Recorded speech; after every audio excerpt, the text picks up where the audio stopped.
आता है ये टॉपिक। इसका नाम है आपका ब्लड रिलेशन, रक्त संबंध, खून के रिश्ते, खूनी रिश्ते, किसी तरह से भी आप इसका नाम ले सकते हैं। ठीक है जी, आपके जीवन में हर तरह से ये आपके काम आने वाला। आपने जब आंखें खोली, आपके माँ बाप, भाई बहन, चाचा चाची, इस तरह से आपको संबंध मिले। आप थोड़े बड़े हुए, आपके बहन भाई और बड़े हुए, उसके बाद आपकी शादी हुई तो पत्नी, सास ससुर, साला साली, उसके बाद आपके बच्चे हुए बेटा बेटी, उनके बच्चे हुए आप दादा दादी। इस प्रकार आप एक बचपन से लेके लास्ट लाइफ स्टेज तक अलग अलग रिश्तों में बंधते चले गए। तो प्यारे बच्चों, पहले इस बात को हम जान लें कि रिलेशन कितने प्रकार के होते हैं, क्योंकि आपके पेपर में प्रश्न होता है क्लासिफिकेशन में, ठीक है, वर्गीकरण में 4 रिश्ते दिए होते हैं, एक को अलग करना होता है।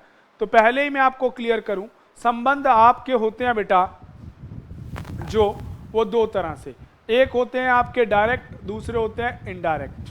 ठीक है बेटे, लीगल और इलीगल भी इन्हें ही बोलते हैं। लीगल रिलेशन जिसे आप किसी के समक्ष भी बोल सकते हैं वो लीगल रिलेशन होते हैं, जिसे आप किसी के समक्ष नहीं बोल सकते वो इलीगल। इन्हें डायरेक्ट और इनडायरेक्ट भी बोलते हैं। अब डायरेक्ट कौन से होते हैं? वो रिलेशन जो आपको सीधा सीधा संबंधित करते हैं, जैसे आपके माता और पिता से मिलने वाले संबंध। तो आपके ये संबंध जो होते हैं, जैसे पापा मम्मी, पापा का भाई चाचा, मम्मी का भाई मामा, पापा की बहन बुआ, मम्मी की बहन मासी, मम्मी पापा दादा दादी नाना नानी, उनसे ऊपर पड़दादा पड़नानी। ये जितने भी संबंध हैं, जब आपने आंख खोली, आपके इर्द गिर्द चारों तरफ जो दिखाई गए, ये आपके होते हैं डायरेक्ट ब्लड रिलेशन। अब इनडायरेक्ट कौन से होते हैं? जो बाय लॉ, बाय नॉर्म्स आपको गिफ्ट मिलते हैं। वाइफ के बाद father in law, mother in law, brother in law, sister in law, ये सब इनडायरेक्ट ब्लड रिलेशन कहलाते हैं। ये सब क्या कहलाते हैं? Indirect blood relation. तो बेटे, हमें जो प्रश्न पूछे जाते हैं वो 3 प्रकार से पूछे जाते हैं। पहला प्रकार होता है मिक्स ब्लड रिलेशन, या आपका पारिवारिक रिलेशन। दूसरी तरह से होते हैं आपके इंट्रो या पिक्चर बेस। तीसरे आपके होते हैं कोडेड ब्लड रिलेशन। सबसे पहले होते हैं आपके फैमिली डिस्क्रिप्शन, जिसमें परिवार के कुछ सदस्यों के विषय में बताया जाता है। ठीक है जी, उसे आप फैमिली डिस्क्रिप्शंस बोलते हैं। दूसरे, जैसे इसमें क्या प्रश्न होते हैं, फैमिली डिस्क्रिप्शन क्या बोलते हैं? जैसे वो बोलता है ए बी की माता है, बी सी के पिता है, सी डी का भाई है, डी बी की बहन है। फिर परिवार में लोगों के विषय में पूछता है कि ए का एफ से क्या संबंध है, सी एम की क्या लगती है। बेटे, इस प्रकार के आजकल आपको प्रश्न पूछे जाते हैं। और अगर मैं बात करूं आपके एग्जाम्स लेवल की, तो आजकल इसमें से जो क्वेश्चन होते हैं ना, 1 नहीं 2 या 3 प्रश्न पूछ लेता है। दूसरे प्रकार के इंट्रो और पिक्चर बेस, इसमें आपको प्रश्न पूछे जाते हैं किसी भी तस्वीर पे, किसी भी चीज पे, किसी भी व्यक्ति पे आधारित। कि एक तस्वीर की ओर इशारा करते हुए सागर ने कहा, इसके दादा की बेटी मेरे दादा की बेटी है, तो बताओ इनसे मेरा क्या संबंध है। ठीक है जी। एक तस्वीर की ओर देखते हुए कल्पना ने कहा, यह मेरे दादा के बड़े पुत्र की बेटी का पुत्र है, तो बताओ इससे मेरा क्या संबंध है। ठीक है जी। पार्क में घूमती एक महिला को देख के वरुण ने कहा, यह है महिला मेरे भाई के पुत्र की पत्नी की बेटी है, तो बताओ इससे मेरा क्या संबंध है। मतलब किसी को इंगित करना, किसी को इशारा करना और उसके विषय में प्रश्न करना, इसे आप बोलते हैं इंट्रो और पिक्चर बेस्ड प्रश्न। तीसरे तरह के प्रश्न होते हैं coded. A star B, A B का पिता है, ए भाग बी, ए बी की माता है, ए गुना बी, ए बी का भाई है, ए जमा बी, ए बी की बहन है। इस प्रकार से पारिवारिक जो आपको पूछे जाते हैं उसे आप बोलते हैं कोडेड ब्लड रिलेशन। ये पहले प्रकार के ही होते हैं, परंतु इनको सिंबलों के जरिए पूछा जाता है, इसीलिए आप इसे कोडेड बोलते हैं। तो आइए बात करते हैं अपने परिवार की जनरेशन की। जनरेशन गैप अगर समझना चाहें तो आप परिवार में अभी होंगे सेल्फ, स्वयं।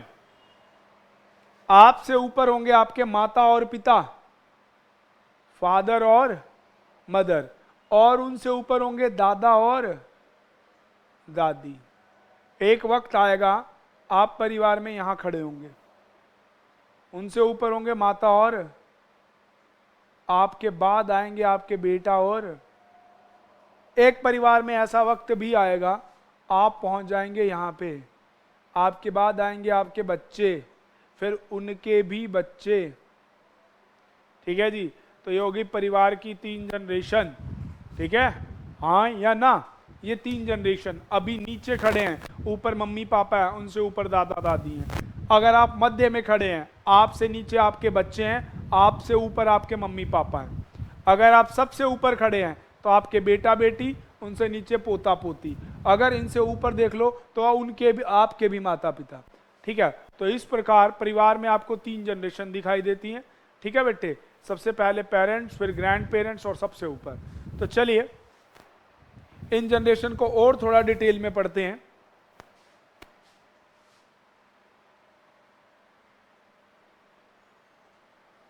देखो बेटे, यहां पे मैंने जनरेशन की बात की, जनरेशन की बात की आपकी, आपके पेरेंट्स की, आपके ग्रैंड पेरेंट्स की। ठीक है बेटे, अब इसमें क्या क्या होता है, कैसे कैसे होता है, क्या क्या आता है, इस विषय पर बात करते हैं। मैं इसको थोड़ा विस्तार से आपको बताता हूं। आप कुछ चीजों को एक तरह के नियम में लिखेंगे, इसे रूल्स बोल लीजिए। पहली बात,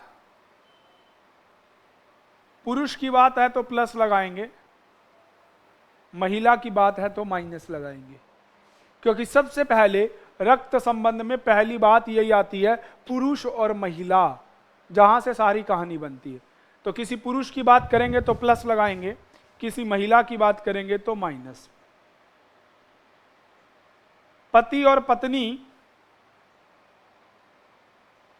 इधर उधर भाग ना जाएं तो इसे रखेंगे गोले में, पहचान करने के लिए, क्योंकि भाई बहन भी और माता पिता भी आपके जो हैं वो आपसे डिफरेंशिएट कैसे लेंगे, इस बात को बड़े ध्यान से समझिएगा आप मेरी बात को। देखो, आपके जो बहन भाई हैं, ठीक है, और बात समझिए, आप हैं, एक ही जनरेशन के लोग हैं, आपकी पत्नी भी आप ही जनरेशन में, तो पत्नी और बहन में डिफरेंस कैसे क्रिएट करेंगे, ये गोला बताया करेगा। जो गोले के अंदर आ गए वो पति पत्नी कहलाएंगे। ठीक है ना। तो चलिए तीसरी बात, जो संबंध पिताजी से मिलते हैं उनमें एक वर्ड लगता है पैटर्नल।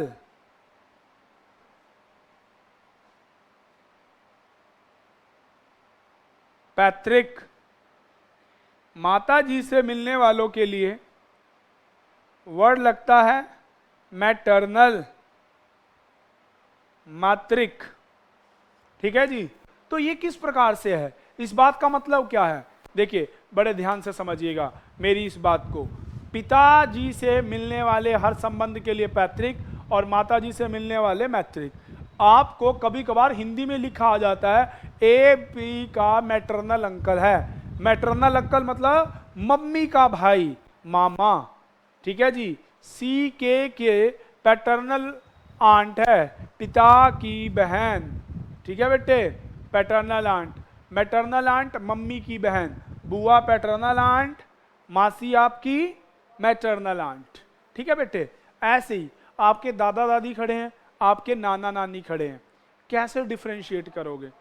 वैसे तो हम ग्रैंड फादर और ग्रैंड मदर बोल देते हैं, पर अगर हमें डिफरेंशिएट करना हो, दोनों व्यक्ति एक साथ खड़े हों, तो याद रखिएगा पैटर्नल ग्रैंडफादर और पैटर्नल ग्रैंड मदर या ग्रैंडफादर ग्रैंड मदर, ये दादा दादी के लिए इस्तेमाल होता है।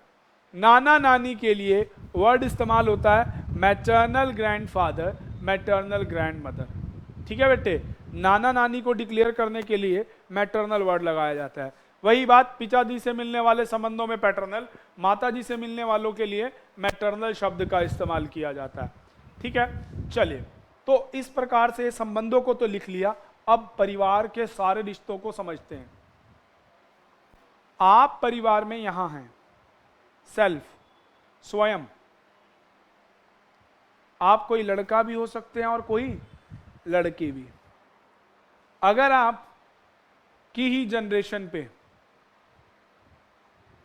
लड़के हैं तो सब भाई कहलाएंगे, लड़कियां हैं तो बहनें कहलाएंगी। आपकी ही जनरेशन पे लड़के भाई, लड़कियां बहनें, बहुत बड़ी। परंतु ये एक आपने वर्ड देखा होगा, कजन और सिबलिंग, ये क्या मतलब रखते हैं? जिसके माता पिता एक हैं वो सब, जिनके माता पिता एक हैं, भले वो सारे लड़के हैं भले वो सारी लड़कियां हैं, सब के लिए एक ही वर्ड इस्तेमाल होता है, सिबलिंग्स। आप मान लो दो भाई बहन हो, सिबलिंग कहलाओगे। दोनों बहनें हो तो भी सिबलिंग कहलाओगे। दोनों भाई हो तो भी सिबलिंग कहलाओगे। तो मतलब जो ये शब्द सिबलिंग है ये पुरुष महिला दोनों के लिए इस्तेमाल होता है। ठीक है बेटे, इसमें जेंडर पता नहीं चलता। और अगर एक वर्ड होता है कजन, जिनके माता पिता अलग होते हैं, ठीक है जी, जिनके माता पिता अलग होते हैं, जैसे आपके चाचा जी के बच्चे कजन, आपकी बुआ के बच्चे कजन, आपकी किसी भी प्रकार के, मतलब आपकी बहन के बच्चे और आपके बच्चे वो भी कजन। ठीक है, आपके पिताजी के बहन भाई के बच्चे, आपके मम्मी के बहन भाई के बच्चे। क्यों ऐसा होता है?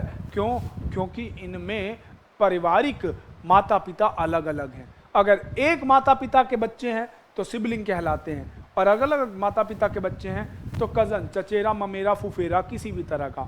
याद रखिएगा, एक ये वर्ड सिबलिंग और आपका ये दूसरा वर्ड कजन्स, ये किसी भी प्रकार के जेंडर डिफाइन नहीं होते।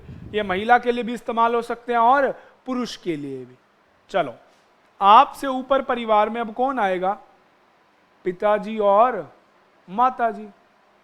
जब आपकी आंख खुली होगी तो यही लोग दिखे होंगे, तो बेटे ये रखेंगे गोले में, क्योंकि ये पति पत्नी है। और आए होंगे अंकल और आंट। पापा से हैं तो पैटर्नल, मम्मी से हैं तो मैटरनल। ठीक है बेटे, इनसे ऊपर